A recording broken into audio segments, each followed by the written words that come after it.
Welcome back to the Good Girl. Yes. The what is quarantine edition? Quarantine edition. Yes. Virtual settings. Yeah. So for the persons who are listening on audio, we are recording via Zoom because COVID has really hit an all-time high in Jamaica. So our what is he? Our health minister, yes, has told us to act like everybody has COVID. So me and Jodi are acting accordingly. We're being responsible citizens, Yeah, I think that's the best thing. So yes, okay, jumping right into the goodie of the week. This one is different. So yeah, no, I mean, like here in Jamaica, we had our 2020 national or local elections, and it was quite interesting. And I think for the goodie of the week, we want to highlight the young people like ourselves who went out and voted. Yes. Yeah, like I've gone on the days where I feel like people are like voting and hiding. Like people were posting their purple fingers. And I thought, yes, in Jamaica we use ink and we use our fingers and we fingerprint beside whatever icon represents the political party that we affiliate ourselves with this. Yes, it's still like that. But yeah, I feel like I was speaking about this for about 2 days straight. I was really anybody I really in contact when we started talking about the elections. I made a note to reference that like I am impressed by how we are so articulate. We think for ourselves. We don't really. It's not as previously where it is that we just kind of use the affiliation of our family and friends. No, it's just like we think for our own and what we want for the country in the present and future sense. So kudos to the young people who went out. Yeah, for sure. I feel like the thing is we're a different generation. Like, when they say we're not our ancestors, we ain't them. We are not. We are not them. Like so usually it's for those persons who are not in Jamaica, so we have two political parties. Let's call one orange house and one green house. And usually people just vote, like if your family born an orange house member, you just go vote orange. You don't know why you have vote orange. If your family born a greenhouse member, you have vote greenhouse. You don't know why you have vote greenhouse. But this time around, we saw where like even there and in Jamaica there was such a thing as shore seats. But like in the US they have shore or like shore green, shore blue or shore red states. In Jamaica, Right. and all of those, we call them constituencies, all of those constituencies, like there's no longer any shore seats in Jamaica. No. Which is good because that means that Have to do your work to actually connect with those citizens of the communities. Yeah. To do too is like a lot of the political, so when like Orange House gets a new member and they want them to win, they'll ensure to put them in a shore constituency. So gone are the days of that. If you're not do the work, you're not get the work. So yeah, so I think that, and I think additionally too, I saw a lot of young people on Twitter like, okay, you guys won, but if in the next 4 years you don't perform or do the things you're promised, you will be out as well. So it goes to show that they're not voting based on parties or campaigns, or they're voting based on policies and manifestos and all these things they would have promised to us as the young people. Because to be honest, when I think about it, and I always talk about it, in here I feel as though the middle class suffers a lot more. And so because it is that we feel the brunt of all the taxes and all the the policies, we really do have a more vested interest in how it is that the country will form and continue to grow in an economic state, security, all of those things we really consider, because everybody wants a house, everybody wants to have a decent paying job, everybody wants to know that they can raise a family here. I mean, no one better than yard, but you also kind of run the risk of brain drain if it is that the right opportunities are not here for young people. Yeah. So they're speaking up. Yes, and I was proud of a lot of the influential people who are usually quiet, were just like, oh no, I don't like this part, and they weren't speaking on one side. You have some people You have some people who are still partisan, but you have people who were just like, I like what I said, I like what I said. And the thing is too, people weren't telling you who they voted for, they were just telling you to go and vote.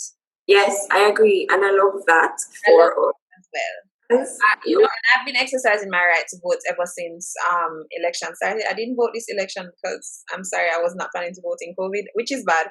But bigger people have voted willing to do it. Anybody who voted, I don't want to see you much respect. Yeah, but I don't want to see you until 2 weeks time. I'll obviously one of my friend them will vote till they come drop off something. So hopefully he or she was safe. In what she was definitely the first one in the polls. Like she's crazy. Oh, so that's good. So she could. But anyways, that was the goodie of the week. Yes, and you are tuned in to the Good Girl podcast and trending. So we're going right into our trending topic. So that one funny. The trending topic this week is I don't know her name. I don't remember her name. I think it's Kai. I wanted what's her name. Yeah. So she said there's a popular video going around on Twitter in the Caribbean sphere where this girl was just basically saying a question was asked to her on Instagram, and she said she answered it. She was answering the question. So the question asked, "Do you have a problem if men cry?" And she was just like, basically, I'm going to be very I'm not going to use the exact word she used, but she was like, "We are cry for you gay." So everybody on Twitter, everybody on Instagram, it was going around. Everybody was basically attacking her, saying, whatever. But we kind of wanted to just ask, like, do you think it's okay for a man to cry? Heck yes. Mm-hmm. No, because see what happens is, and I think about this all the time, and I saw the video. She's really young too, so there's that. Huh? I said she's really young too, so we can't cuss her too hard. I mean, I'm not cussing her. I'm just answering. Question is really because if you see that they don't, these are the things that lead to toxic masculinity, and people don't understand. These are the stages. These are the things that you promote, and you say, "Right, when I cry for, and it's from a younger age when you see that they bought them toe and they're crying, or they lost their toy and they're crying, and you're gonna say, "We are crying for, yeah, girl," or maybe something to cry for, and it's also like, let me just allow my emotions to be, Oh, why are Jamaicans like this? Like, we are, but you know what is crazy? Like, your parents just give some ratted lick, some kick, mm-hmm. You get none for ball for? Yes. We did. Yeah, we did. Oh, yes. Man, me give something to cry for more than we just give me. No, Jamaican parents are different, but yes. Mm-hmm. I agree. I think that, let me tell you, I think men should be able to cry, but it's situational. Because I feel like a person can be a crybaby, right? But I'm not talking man or woman. I'm saying a person can be a crybaby. I feel like as you get older, there's certain tolerances you should develop to life. You grow your emotions. And when I said you can ball in private, you can ball by yourself, but yeah, you can ball in private, you can ball by yourself. But to me, like when you're going to be crying over everything or whatever, like that is going to kind of be like, yo, you're a crybaby. And I personally am speaking from crybaby experience because I think I'm a crybaby. Like mm-hmm. Even though emotionally I wouldn't put it out there, but although I haven't cried in a while, but I definitely, I would say I cry. Yeah, I would say I'm a crybaby in terms of stuff. So because when things frustrate me, I'm going to bawl. Like I don't have a good way of expressing my emotions in terms of words. So like if something happens, I have to like, although I think hopefully I'm getting better at this, but I have to just bawl. Jodi has experienced that with me. So if I get frustrated, I'm going to cry. So, but men, I definitely think men shouldn't want, like, men need to cry, is my point. Like, they need to, because I really like, if you really do those studies, and I'm sure studies already exist that shows that if you see these people who would have suppressed their emotions, male and female, to be honest, they tend to be a little more violent, they tend to be a little more aggressive because they are pent up anger, and it is that they're constantly building on these emotions that are so negative, and they haven't let them out until one day the pressure pot kind of busts, and they have these manic episodes of this complete anger, despair, and they act out. Essentially, the one. Caribbean, I noticed that, like, I feel like women in the Caribbean, we expect so much from them, man. Yeah. I feel like, US girls, yes, or other, but man, I can only speak for where I live or what I've experienced. I feel like Caribbean women, we expect so much from man. We expect them to run the household, be the man, take care. Like, it's, them things that come with pressure. I want to, my man's supposed to be able to just come, lie down on my chest and bawl. Like, if you want to bawl, I'll hold you, like, ball, let it out, you know what I mean? But to me, it's not going to be a thing where, as I say, the crybaby thing, like, me no want. So maybe that is what she was trying to say. Like, I don't want a crybaby in terms of, like, he is, you're not come lie down for me every night and ball, unless you're going through something in that moment, you know what I mean? Like, you're going through something personally that's very serious that affects you every day, God forbid that happens, and I would be there. But in terms of, like, you're crying about petty life stuff, like, you know what I mean? But then it also, this is because in my mind, as old people in Jamaica always say, people who kind of wicked. And that too. I mean, in my mind, as Jamaican people always say, Jamaican people always say, people who cry enough wicked. So therefore, some people who do cry a lot, they use it as a weapon of manipulation. So a man would cheat on me and give me 2 children outside of marriage, and then cry and say, oh God, I really need my life. I'm so sorry, I'll never do this again. So, you have to be careful as to how you allow people to use their emotions to manipulate you. And guys, a lot of guys are like, but I've also seen adverse effects that I would have mentioned of people, of guys not crying specifically. I've dated someone who was on a very traumatic experience who did not shed a tear until months thereafter. And then when months thereafter happened, them cheap leak, which they just became a whole different person, which caused a whole different strain in our relationship, and it obviously ended because of not being able to deal with the situation in a more effective way by literally just initially just crying and releasing all the feelings of sadness and anger and just overall confusion from the situation. It was seriously traumatic. But I mean, I guess people are raised differently, and some people are raised to think that crying is a sign of weakness. I can relate to that sometimes. Like, sometimes I don't want to because I feel like, this is not what a strong person does. But then sometimes you have to. You really have to. Shed a few, put on your big girl or big boy panties, and move on with life. And you get stepping. Well, like, this idea of masculinity, right? I feel like as women have developed in our heads an idea, because even watching the video, I was like, we as women have developed an idea of what a man should be. You know what I mean? Like, why can it be okay for us to cry, for us to let out emotions, for us to feel this type of way? Like, you know what I mean? Why should it be okay? And even if not for that, like, even when you see what's happening in Jamaica or in, like, what we've seen in the media with men in earlier this year, a lot of women being killed by men and their husbands and their spouses and whatever. Because them man they not, but like them man they don't know how to let out them emotion properly. Yeah. So in the end, it's always a negative way. Yeah, it's a negative way, and I feel like when men are emotionally and unstable, they take it out on whoever they come into contact with, and it's going to be a woman. You understand what I'm saying?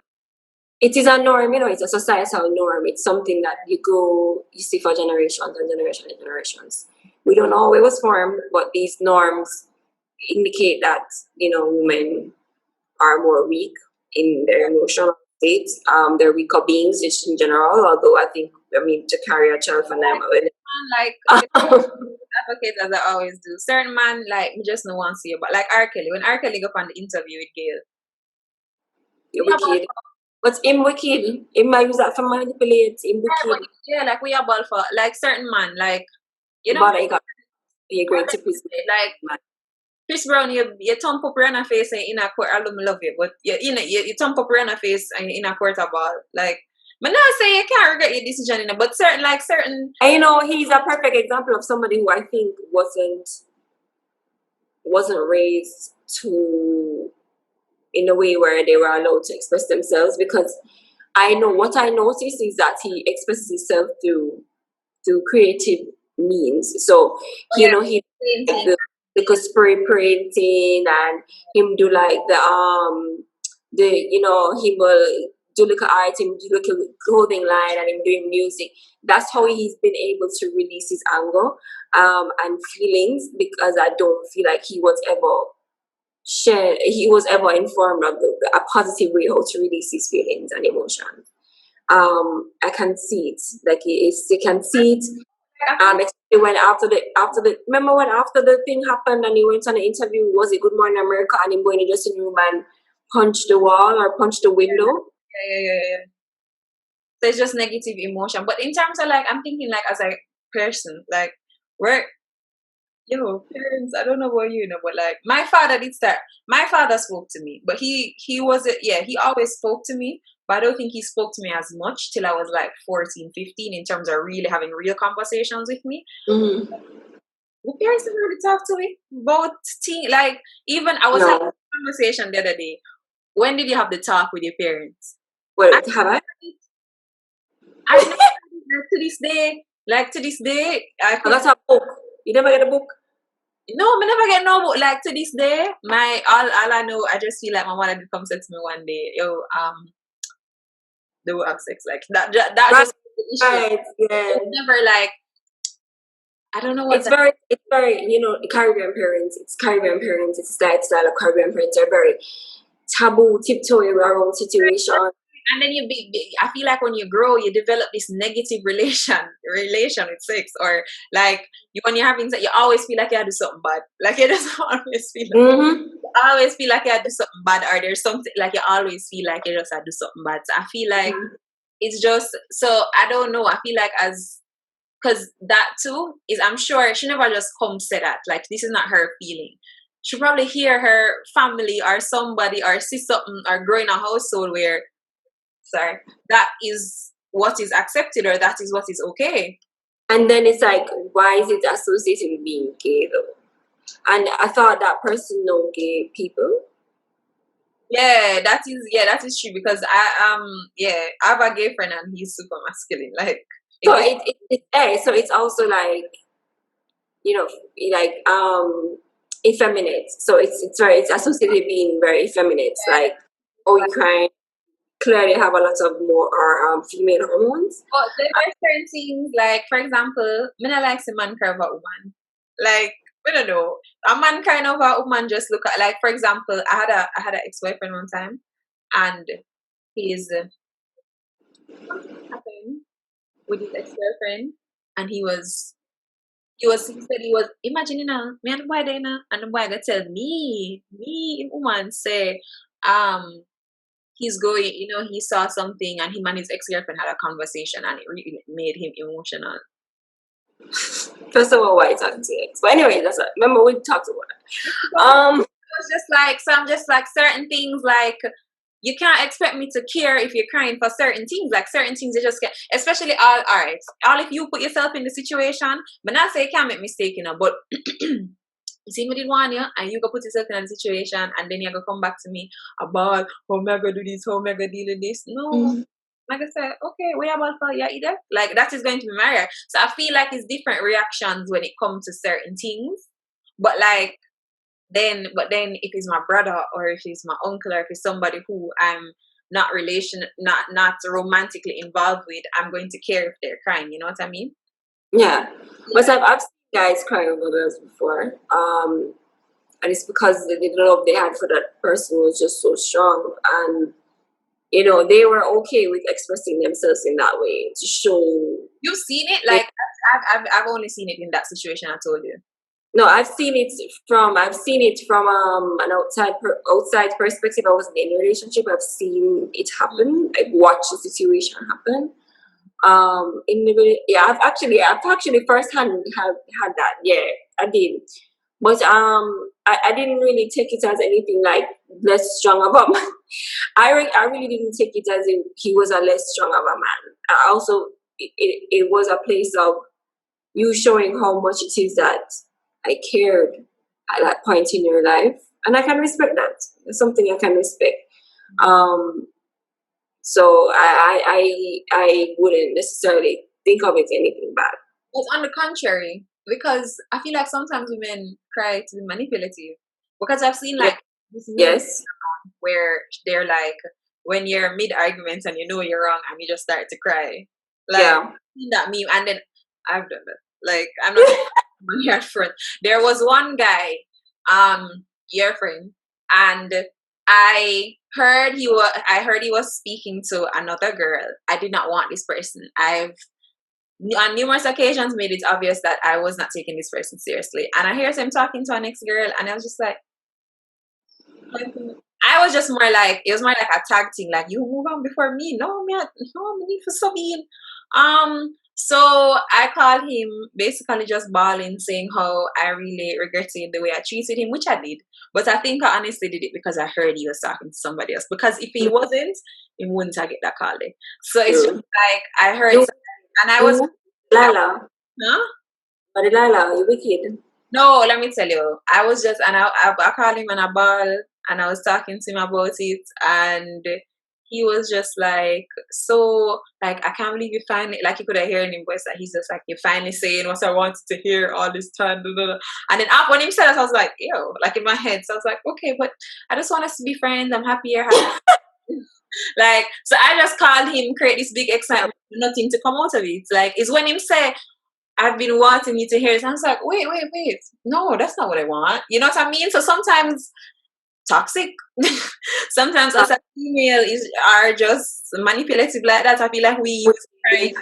But then if the person who said it is looking at it as we use crying as a female, maybe she's manipulative. So she uses crying as a manipulative thing. So she's like, if a man is crying, what you are crying for? Because that means you're being, maybe in her head, you're being manipulative.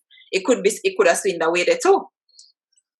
Well, we don't know what she was thinking. I just took it at face value. And we need to stop associating males crying with being effeminate. Yeah.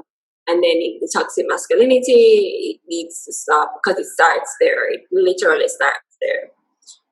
Yeah, and especially kids, like I feel like, although I ain't got no kids, but let your kids cry.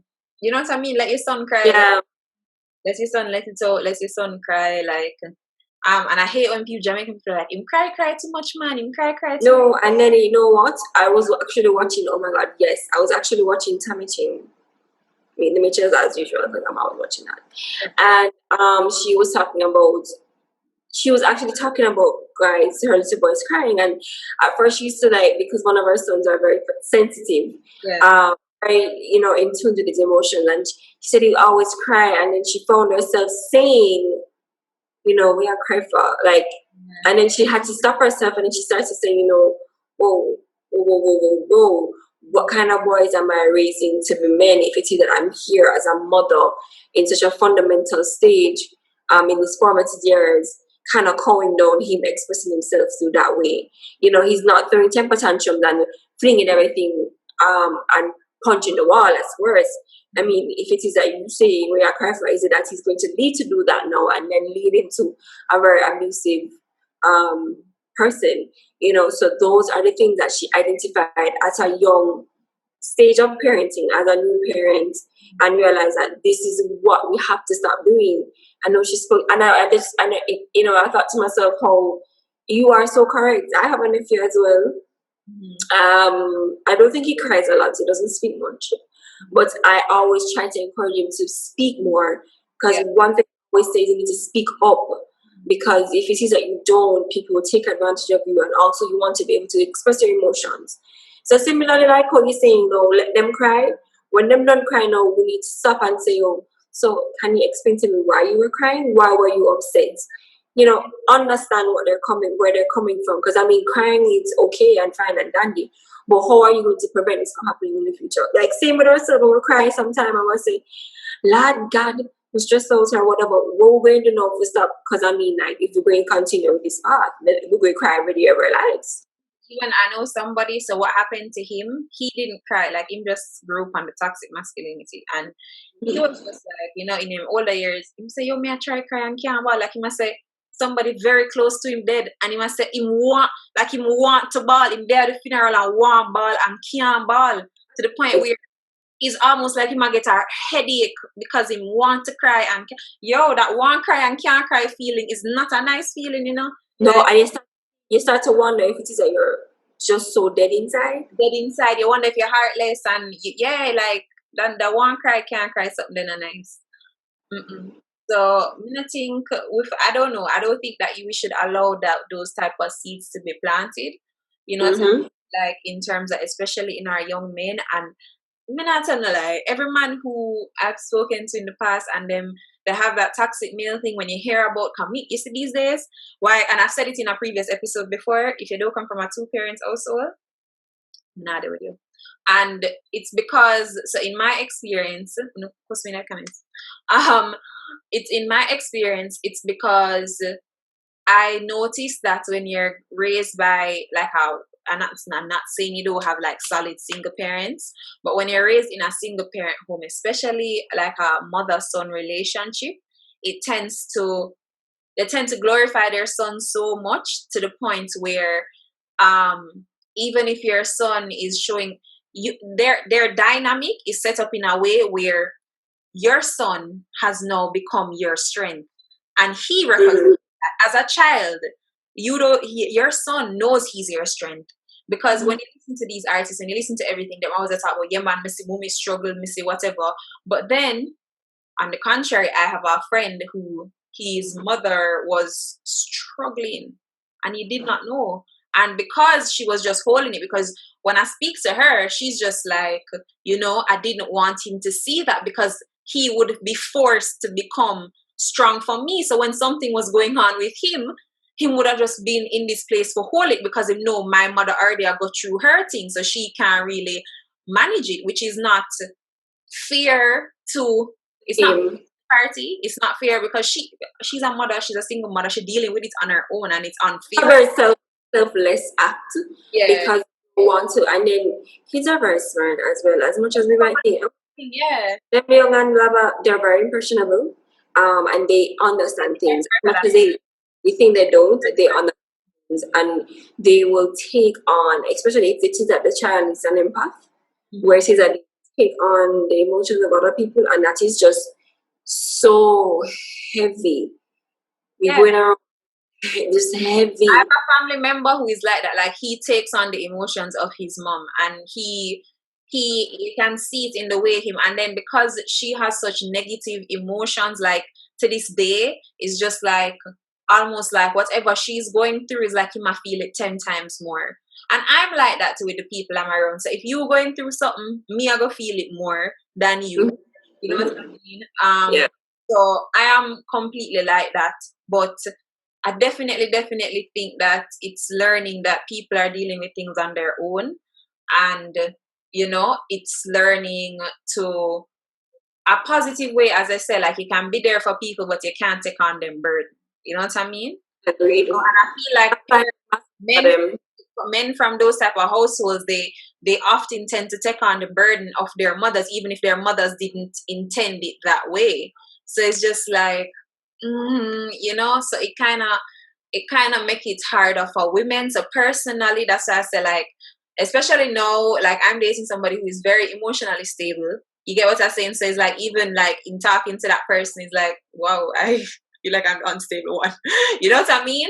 So it's just like, there's a difference. I feel like the emotionally unstable thing are afraid to talk, or afraid to express certain points, because you just can't. Man need for cry, man need for talk, man need for express them emotion. And even if him not a ball, him need for be able to talk it out. Don't be afraid. You actually hurt my feelings. That was actually very hurtful what you said. It's okay to be hurt by words, and it's okay to acknowledge that you're hurt and by action. You know, you say, "No, mama, good." But good, you can't have me. You can't good, man. And it's just like, you're actually not, and you're over there low-key plotting as to how to get me back in life. It's the worst type of, it's the worst type of situation. If me want a man willing to sit down and talk it out with me and ball with me. It's the worst situation. It's the worst situation in life when you and me talk or have a conversation or something, or I'm having an argument with you and you have nothing to say and you take up your key them and gone. And you just block. You say, yeah, man. And you talk. You talk.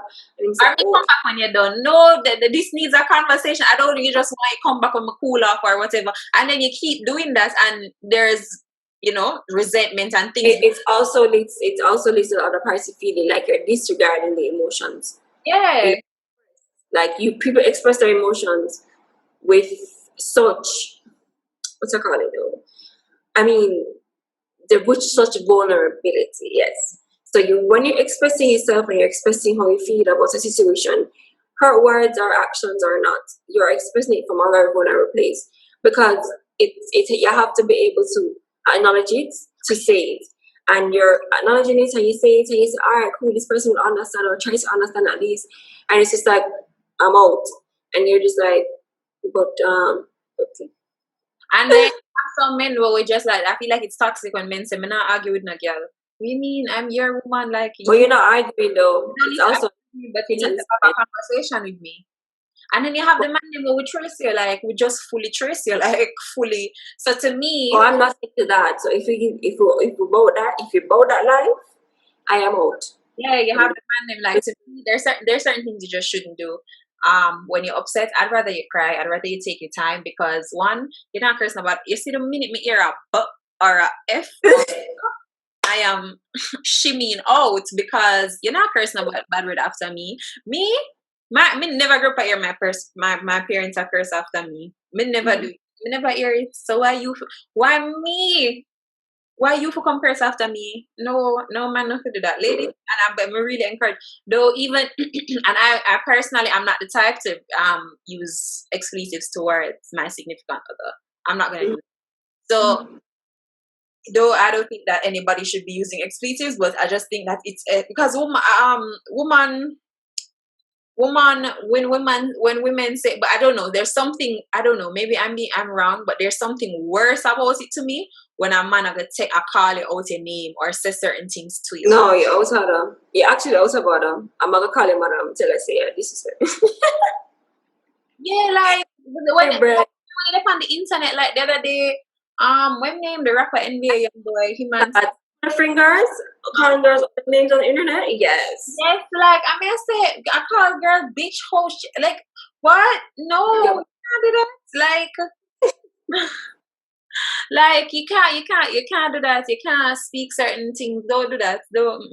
No. And I think when I see these situations and I look at him, I'm just like, I wonder how he would feel if somebody was calling his mother or sister out of her name like this. I sometimes like I always think people don't think that these things can happen to people in their lives, like hello. What? Hello. I always tell my male friends this. I say, listen, be careful how you're treating these females. Oh yes, with your daughters. Karma come full circle, and if it's not you, it's going to happen to your member. Period. Why your daughter dates, I do the right thing. I talk to people and it's not work out because of what you did I do in the past. In your past. And she have to pray down against your little generational curse and where you pass on. No. Like it's actually a real thing. I feel like no, like you have women who are good women, but because of the seeds that them family members plant, they have to just, be praying against it, to be doing certain things and just to be really connected to the, so it's just like, you can't do that. You can't put yourself, always remember that, you wouldn't want your daughter, you wouldn't want your sister, you wouldn't want people experiencing something. Because, and then, them, what's crazy? The most toxic men, when them have them daughter, them expect man to come treat them daughter like Princess. Somebody else's daughter, sir. You never did that. But you did. Oh, okay. You never did that do it. So there's that. Anyways, I'll walk on. Guys should cry. And it's okay. She should cry. You should express yourself, and you should express your emotions in a very positive way.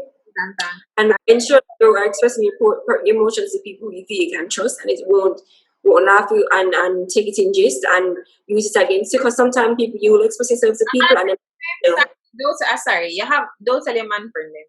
Go to know who to trust, but better you go to like know your friends. Know your friends. Especially with the emotions thing, because we have to be realistic and understand the climate we live in. Not everybody, your man friend them not all the day yet. You understand what I mean? Your man friend them not the day. So I would advise you to, have a female friend and someone who don't know if just be a friend to a female. But that's a conversation for another time. But I would say talk to a female friend or just talk to somebody who is very in touch with their emotions or very stable, so you can know, say, if you express certain things to them that they can relate or whatever. So yes, so that's our trending topics for this week. So what do you think? Okay, so you are tuned in to the Good Gal podcast, and we are going into our listener questions. This one is very close to home. So, I am immune compromised. So since COVID has started, I have just been home. I don't know what to do. I'm losing my mind. My anxiety is at an all-time high. So I have to be extra cautious. I want to go on the road. I want to see my friends, but I have to be super cautious because this disease can literally kill me. Help. Any suggestions? Same without the immune, the serious immune implications. We've been in the house for damn near over how long now? We lose count. I don't even know. Like it's been since. But let me tell you, the last time I went out, I went to dinner with some friends let me tell you, I even know the date, on the 11th, the week of the 11th. Let me tell you why. Because every time I go on the road, I do a 2 weeks count off to say, like, that is how much anxiety I have. Like, if I go anywhere in terms of a crowd, you know what I mean? Even something like going to the supermarket, them thing there now gives me so much anxiety. Yeah, anxiety. But you know what I do? I actually look forward to going to the supermarket because that's the only thing that I really do outside of go to work, which is only 2 days out of the week. Work is very strict, very strict protocols when that we go in. So I look forward to going to the supermarket because I feel like, wow, I can actually come outside my house, not get house color, get some vitamin D. No, you see me brown? Like I. No, you're cream skin. No. What I would say though to her, initially I had gotten this advice when coronavirus just started and we started the work from home mandate. I did get this advice that, what they did was they actually went out and did walks in their either community, on the road, something like that. Because guess what? Anxiety, vitamin D actually helps with anxiety. So, which is obviously from the sun. So when you go outside and you get fresh air and these fresh walks, you can probably do 15 minutes, 20 minutes per day. It's doing enough exercise, and it also gives you vitamin D that you need to kind of suppress the anxiety that you're currently feeling. That is something that I was advised on. The second thing I was advised on is also limit your social media intake because it's information overload. It is just constant updates from Ministry of Health, updates from the United States where they're doing about things, updates from you seeing your friends out and you think it's shoot, you wish you were there because you had FOMO. It's updates on everything in general, and it's just like I don't know about anybody else. The brain is going like this. I completely understand where she's coming from because let me tell you, she can tell you. You saw this just start? I'm literally sleeping, like everything that I do. So I've never noticed my body this much in my life. So every pain, everything I feel, anything, because I have like a bad, so I have acid reflux really bad, right? So like anything I eat or whatever, and this is like a digestive thing. So sometimes it makes your throat dry, or like you get a little chest pain with it sometimes. And it just make you nervous because you say chest pain, dry throat, What is it? And I'm just like, it's very anxious. What helped me a lot, and guys, I'm always gonna go here, praying. Honestly, the best thing that helped is just knowing that the Lord is listening. Sorry if you guys don't believe in whatever me I tell you what me experience. Knowing to me that the Lord is listening, and I have this person that I can call on, and I can listen to, that can listen to me, and that can be there for me is very important. And I would advise what I do personally every morning. I get up before work because I'm working from home for the past about 2 weeks now, and straight from home. No going in office at all. I just started this new job too, so I haven't even met anybody properly.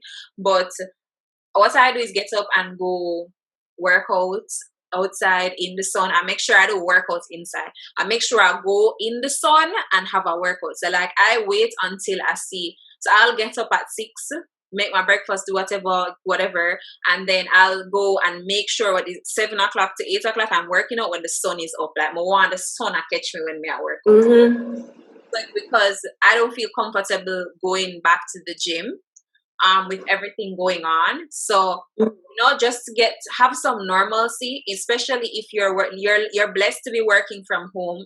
I guess they legally have to because you're immune compromised. So what I would say too is separate your workspace. So what I had to do is like create a separate workspace from my bedroom.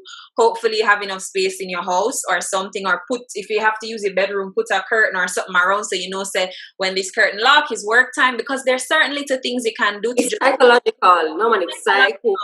Yes, like I have another room in my house, so when I just step into that room, I know say, all right, it's work mode. And when I step into this room, I know that okay, it's my bedroom. This is my safe space. This is where I can, it is then. And that's the thing. Like a lot of people, at first, I was very, very, very, very, very uncomfortable with the idea of working from home because I also felt like it was an invasion of my space. I didn't really like. I take my private time or my personal space very seriously because you need a balance in life. And when I'm home, I can just relax and just do things for me. And to be able to have to share that space with work, it was really uncomfortable. Again, I created a space and created periods, and you create a routine that you stick to. It will help a lot. Like a routine helps, and it makes you become a little more productive. I think at first when probably work from home was just in people who weren't as productive as they probably would have been generally. But once you develop a routine, it can get a lot more productive than you would have originally at the initial states of things. I know when to lock off, because too a lot of the reason why anxiety is probably high as well is because you're carrying your work. That's why I say when you lock off, like when I lock off from that room, I'm not carrying work in here, like in my room. So I make sure whatever I'm doing, I do it or whatever. And if I feel like if a sister is running too late or whatever, I'll kind of like mentally just lock it off. Or like just decompress, just allow yourself. I mean, it's unfortunate because especially human contact, what I would say is FaceTime your friends often. There's so speaking to people on a certain level that gives you comfort. And if you don't, honestly, I would say if you don't have a pet, get a pet. I have a little fish in my room where me love or me stare upon, like, you know what I mean? So get a pet. You can get something that dogs are amazing. They give you so much comfort, like you wouldn't even believe. I don't know how the immune compromised thing go as it relates to animals, but I would say get an animal, get something, because them just bringing so much joy. Like my mother have a dog, but when I'm sad, like I would just say, hey Cookie, come sleep with me, you know what I mean? Like, or when you're anxiety, but me know that the anxiety is something like even today I had to just be, I was facing it, and like it's not easy to know, say this is what's happening, I want to see my friends, I want to see people. I see some people still are hang out, but since I have not. The last time I was out was about 3 weeks ago or 3 weeks ago, and I went to the beach, but it was just like, and it was nobody was there at all. But it still is not like your everyday routine. You can't just be going in and out, and I know it feel away, but find things that you find joy in. And what I doing to learn new skills, like put your mind to use. So what I would say to do is, like me, I'm planning to learn how to wax myself. I want to. Sorry, I'm hearing things. Yeah, look around like Jeepers Creepers, like what is going on? I'm very paranoid as a person. So anything you see, I'm just like, and that's what the anxiety leads to the paranoia, because you're hearing things, you're thinking about yourself in a negative way. Let me tell you something. You have to just focus. I feel like you have to focus on the positive. It's easier said than done. But you just app. I had a gratitude app that's been helping me lately. Gratitude app every day gives you a reminder of what to be thankful for. You can write a journal entry every single day. And it keeps you grounded. It keeps you away from the negative thoughts, because you have to find a positive every day. And if you see that if you're grateful for your 10 fingers and your 10 toes, then you're grateful for your 10 fingers and your 10 toes. So it keeps you at a place where you can always find the silver lining, which is what you want to be at. You don't want to be constantly thinking about the negative situation. So use those tips. Do something, fine. Like me, I'm going to learn to wax myself. I said I'm going to learn how to do my like individual lashes. Like I just buying things, like I just look at using the YouTubers, like doing things that I see them doing. Like there's this girl I follow, and she's like, quarantine has really turned me into like a not girl instead of a hot girl. And she said, yeah, she's learned how to, but she said no, she learned how to wax herself. She learned how to do her eyelashes. She learned how to do her nails herself. Like she's just like try and do things or learn skills or do things that make you feel good as a person. You know what I mean? If you can't go to the hairdresser, learn to wash your hair. Like do things to make you as a person feel good. And self-care is important, so don't neglect yourself during this period as well. Drink a lot of water. More than before. But I'm very sorry that you're experiencing this. It's very unfortunate. Hopefully they will come with a vaccine very soon. Mm-hmm. So hopefully that will happen. I mean, I hope we helped you in some way. I'm sure. Send the message long time, so sorry that we just got to it. But yeah, I hope we helped you in some way. And yeah, I mean, sorry, girl. Be safe, girl. Safe, yeah. And they said that there would be spikes, so we just go through one and just ride out the wave, trust God as a praying, and just trust the process. You know what I mean? Yeah. Yeah, for sure. That was a list of question, guys.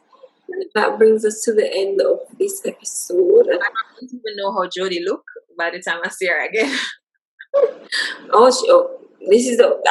This is just so sad. No, but it's great.